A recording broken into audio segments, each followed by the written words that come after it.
Ano ba talagang problema mo? Binuntis niya ako. Buntis ka? Bakit mo siya binuntis? Lasing ako. Bakit mo siya nilaseng? Hindi ko siya nilaseng. Naglasing siya mag-isa. You seduce me. Pinagsamantala mo palang pagkalasing niya eh. Ako pang nagsamantala? Eh, ikaw tong unang naghubad ng damit? Nagubad ka? Hindi ba sabi ko lasing ako? Hoy, hindi porket lasing ka. Excuse yan para pagtaksilan mo ko. Nagwo-worry ka sa pagtataksil niya sa'yo, eh ako tong buntes? Eh, ano ba talaga gusto mo? Panagutan mo to. Eh di ba sabi ko siya hindi pa pwede? Dahil may pananagutan na kinik. Bakit? Binuntis mo rin ba siya? Ang hirap mo talagang kausap. Basta panagutan mo to. Dadalhin ko ang tatay ko dito para pilitin kang pakasalan ako. Hoy, namimikot ka na ng bakla. Sandali lang ha. Nick.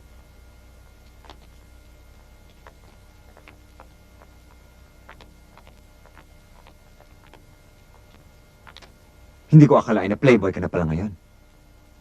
Don't be sarcastic. Kailangan solve natin dalawa to. Pinasok mo yan. Labasan mo.